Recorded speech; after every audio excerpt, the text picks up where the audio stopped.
प्यारे बच्चों नमस्कार। मैं स्वागत करता हूं आप सभी का बुध स्टडी पॉइंट के यूट्यूब चैनल में।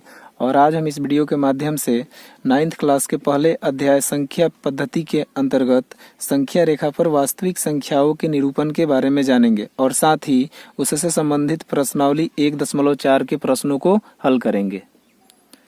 तो आइए सबसे पहले एक बार नज़र डाल लेते हैं संख्या रेखा पर। तो हमने 9th क्लास के ही पिछली वीडियो में पढ़ा था संख्या रेखा के बारे में कि संख्या रेखा या वास्तविक रेखा एक सरल रेखा होती है और उस पर हम समस्त संख्याओं को एक बिंदु के रूप में प्रदर्शित करते हैं, जिसमें कि हमने बताया था चाहे वो धन पूर्णांक हो, ऋण पूर्णांक हो, परिमेय संख्या हो तथा अपरिमेय संख्या हो, इन सभी संख्याओं को संख्या रेखा पर प्रदर्शित किया जा सकता है। और साथ ही हमने एक कॉन्सेप्ट जाना था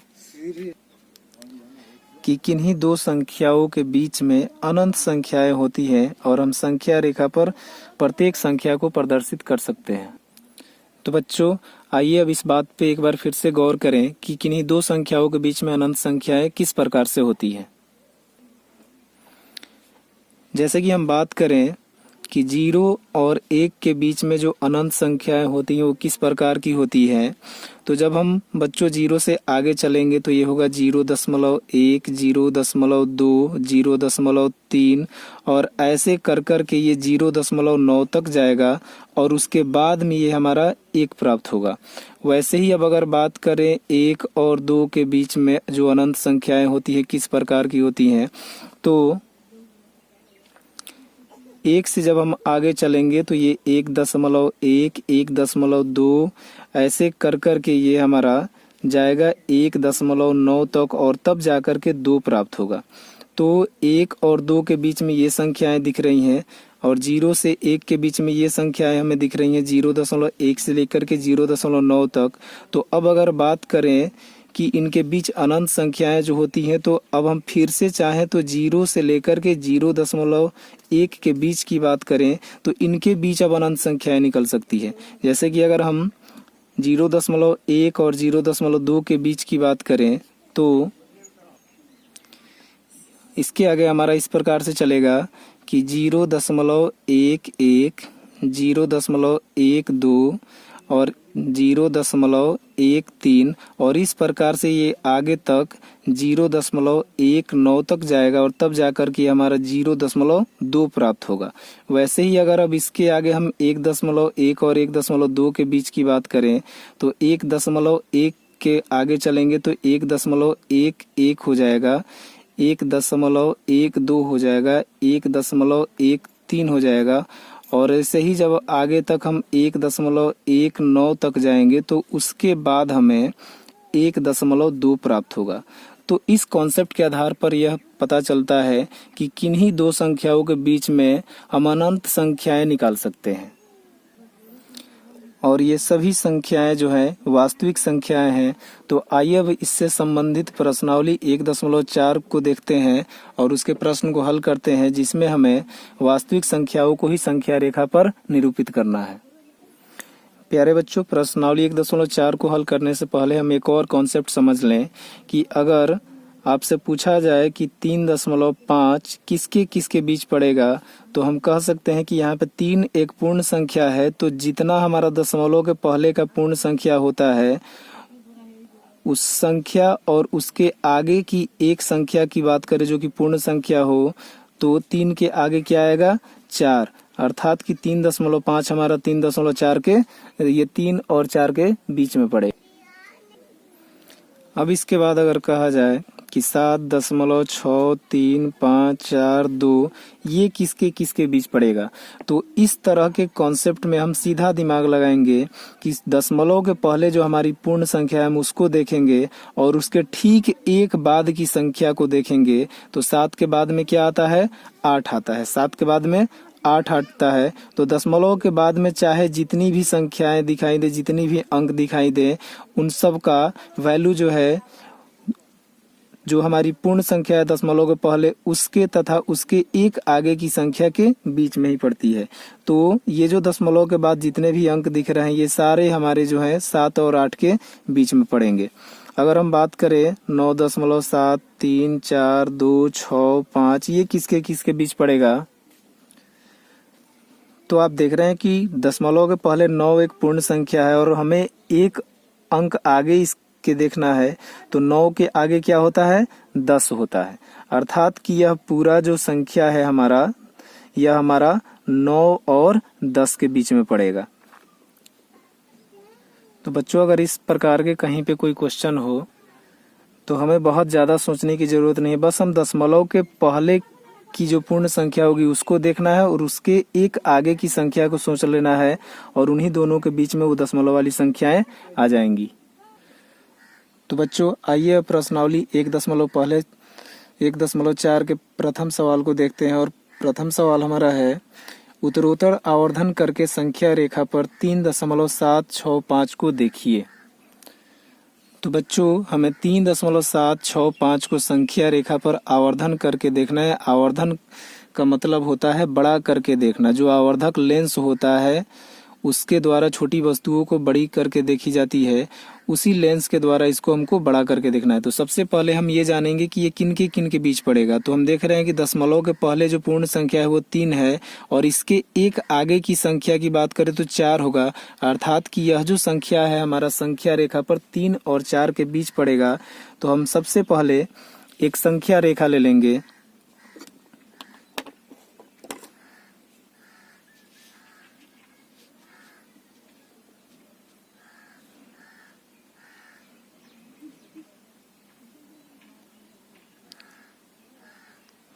और इसके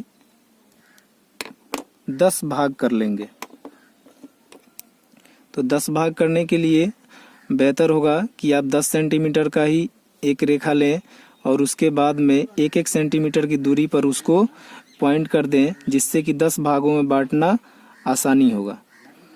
तो अब बच्चों, इसका पहला जो पॉइंट होगा ये हमारा पहला पॉइंट 3 हो जाएगा और उसके बाद में ये अंतिम पॉइंट हमारा 4 हो जाएगा। क्योंकि ये जो संख्या है 3 और 4 के बीच में पड़ेगा। तो अब इसके आगे जब चलेंगे तो ये जो बीच वाले पॉइंट हमको दिख रहे हैं, इन पॉइंट्स को लेकर के हमको आगे चलना है। तो 3 के जब आगे चलेंगे तो बच्चों, तो ये हमारा 3 के आगे जब चलेंगे तो ये 3.1 होगा, 3.2, 3.3, 3.4, 3.5, 3.6, 3.7, 3.8, 3.9। अब हमको बच्चों इस संख्या रेखा पर 3.765 को देखना है। तो सबसे पहले दशमलव के बाद जो पहला अंक है हम उसको देखेंगे। तो हम देख रहे हैं कि दशमलव के बाद में पहला अंक हमारा 7 है। अर्थात कि यहाँ तक की बात करें तो 3.7 हो रहा है। तो अभी संख्या रेखा पर हम 3.7 को देखेंगे। तो ये है हमारा 3.7। अब चूंकि इसके आगे तक जाना है हमको, तो जैसा कि हमने दशमलव के पहले जो पूर्ण संख्या उसके बारे में बताया था कि एक आगे तक लेंगे, वैसे ही दशमलव के बाद वालों में भी ये कॉन्सेप्ट लागू होता है कि अब 3.7 के आगे अगर कोई संख्या है और उसको संख्या रेखा पर देखनी है तो वो संख्या 3.7 से एक आगे की संख्या के बीच में आएगी। तो 3.7 से आगे चले बच्चों तो ये हमारा 3.8 है। तो अब चूंकि 6 और 5 की बात करें तो ये 3.765 वाली संख्याओं में 6 और 5 इन दोनों के बीच में आएंगी। तो हम क्या करेंगे, इन दोनों को इस प्रकार से राउंड अप कर लेंगे। इसका मतलब कि हमने इसको आवर्धित करके देखा, या आवर्धक लेंस हमने एक बना दिया। उसके बाद पुनः इस संख्या रेखा के नीचे एक दूसरी संख्या रेखा लेंगे और इस संख्या रेखा को भी 10 बराबर भागों में बांटेंगे तथा पहले पॉइंट पे इस पहले संख्या को, जो कि हमारा आवर्धक लेंस के अंदर दिख रहा है 3.7, इसको लिख देंगे और अंतिम बिंदु पर 3.8 लिख देंगे। इसके बाद में 3.7 वाले पॉइंट को हम यहाँ पर मिला देंगे और उसके बाद में ये 3.8 वाला जो पॉइंट है हमारा, इन दोनों को मिला देंगे। अब 3.7 के जब आगे चलेंगे हम तो हमें प्राप्त होगा 3.71, 3.72, और इसके आगे इस प्रकार की संख्याएं हमें प्राप्त होगी 3.73, 74, 75 इस प्रकार से। तो अब हमें 7 के बाद में 6 को देखना है। तो 3.76 की अगर बात करें इस संख्या रेखा पर तो यहाँ पे है। तो ये हमारा 3.76 है इस संख्या रेखा पर। अब चूंकि इसके आगे भी एक अंक और देखना है तो पुनः हम एक अंक और बढ़ा करके पकड़ लेंगे, अर्थात कि ये 3.76 और 3.77 को हम इस प्रकार से आवर्धित कर देंगे। तो बच्चों इसके बाद पुनः एक दूसरी संख्या रेखा लेंगे और उसके बाद हम उसके पहले बिंदु पे 3.76 को अंकित कर देंगे और अंतिम बिंदु पे 3.77 को अंकित कर देंगे। और उसके बाद में 3.76 को 3.76 से मिला देंगे और 3.77 को 3.77 से मिला देंगे। अब इसके आगे चलेंगे बच्चों तो ये होगा हमारा 3.76। इसके बाद अब 1 2 की फिर से काउंटिंग शुरू होगी इधर, तो हो जाएगा ये 3.762, 3.763, 3.764, 3.765, ये 3.767, 3.768, यहाँ पे 5 के बाद में यहाँ पे 3.766 हो जाएगा और ये 767 होगा। उसके बाद में ये 3.768 हो जाएगा और ये 3.769 हो जाएगा। तो बच्चों हमें 3.765 को संख्या रेखा पर आवर्धित करके देखनी थी। तो अब इस लास्ट संख्या रेखा की अगर बात करें, जो तीसरा संख्या रेखा हमने लिया है, तो इस पे 3.765 हमारा यहाँ पे आ रहा है।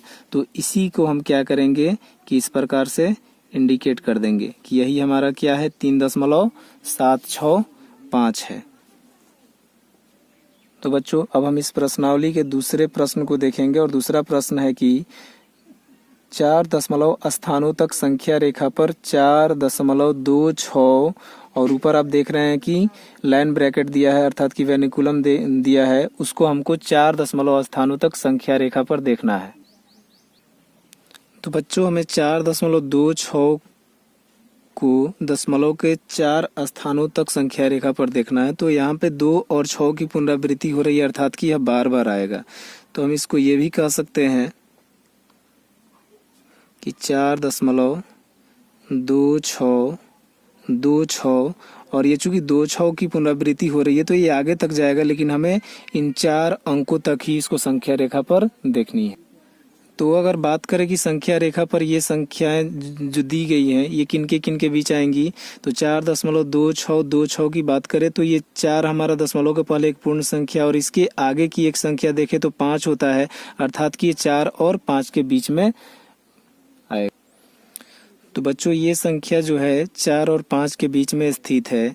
तो हम इस संख्या रेखा के पहले बिंदु को 4 मान लेते हैं और उसके बाद में इसको 5 मान लेते हैं। उसके बाद में जब हम आगे चलेंगे तो ये 4.1 से शुरू होगा और 4.9 तक जाएगा, इस प्रकार से। तो अब हमें 4.2 को सबसे पहले देखना है, इस पहले अंक को दशमलव के बाद वाले। तो 4.1, 4.2। अब इसके आगे तक चूंकि हमको जाना है तो उसके एक आगे का अंक संख्या भी हम पकड़ लेंगे। तो 4.2 और 4.3 को हम आवर्धित करेंगे। उसके बाद पुनः एक संख्या रेखा लेंगे और उस संख्या रेखा के पहले बिंदु पे 4.2 लिख देंगे और उसके अंतिम बिंदु पे 4.3 लिख देंगे। उसके बाद में इस प्रकार से हम स्केल की सहायता से 4.2 को 4.2 से और 4.3 को 4.3 से मिला देंगे। अब इसके बाद जब इस संख्या रेखा पर हम आगे चलेंगे संख्या को लिखते हुए, तो यहाँ पर 4.2 है तो ये 4.21 हो जाएगा और ये 4.29 तक यहाँ तक आके समाप्त होगा। इस प्रकार से ये 4.21 से 4.29 तक होगा और उसके बाद हमें 4.2 हमें यहाँ प्राप्त हुआ है। अब हमें 4.26 देखना है। तो इस संख्या रेखा पर 4.26 को देखेंगे तो 4.21 और इस तरह से यहाँ पे आते हैं तो 4.26 है। तो यहाँ पे हमारा 4.26 है और हमें इसके आगे तक अभी संख्याओं को देखना है। तो इसके एक आगे का जो संख्या है ये 4.27, इसको भी हम साथ में ले लेंगे और इन दोनों संख्याओं को अब आवर्धित कर देंगे। उसके बाद से पुनः एक संख्या रेखा उसके नीचे लेंगे और इसको भी 10 भागों में बांट करके इस तरह से 4.26 और 4.27 को इसके दोनों बिंदुओं पे यहाँ पहले और अंतिम बिंदु पे लिख लेंगे।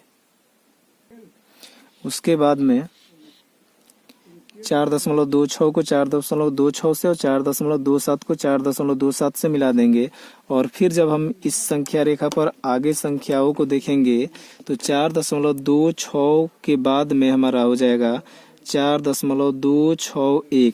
अब पुनः ये 1-2 अंत में बढ़ते चला जाएगा और ये हमारा यहाँ तक आकर के 4.269 हो जाएगा।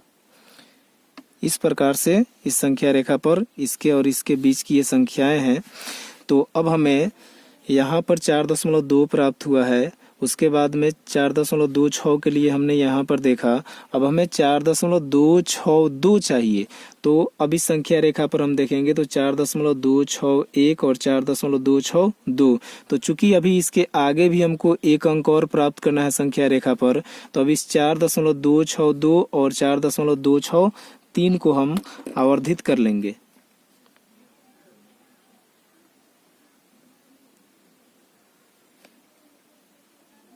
तो बच्चों अब हम फिर से एक दूसरी संख्या रेखा लेंगे और उसके बाद में इसको भी 10 भागों में बांट करके इसके पहले पॉइंट पे हम 4.262 लिख करके मिला देंगे और अंतिम पॉइंट पे 4.263 लिख करके इसको मिला देंगे। अब इस पे जब हम संख्या को आगे लेकर के चलेंगे तो ये हमारा हो जाएगा 4.2621। अब 262 के बाद में 1-2 फिर से शुरू हो रहा है तो ये अब जाएगा हमारा 4.2629 तक। तो बच्चों इस प्रकार से 4.262 और 4.263 के बीच की ये सभी संख्याएं होंगी। हम 2 के बाद में 1, 2, 3 ऐसे पुट करके रख करके लिख दिए यहाँ 4.2629 तक। तो इन 3 संख्या रेखाओं पर हमने दशमलव के 3 स्थान तक अंकों को देख लिया था। अब चौथा जो कि हमारा 4.262 है, इस चौथे संख्या रेखा पर देखेंगे तो 4.2621 यहाँ पे है और इसके आगे चले तो ये हमारा 4.2626 है।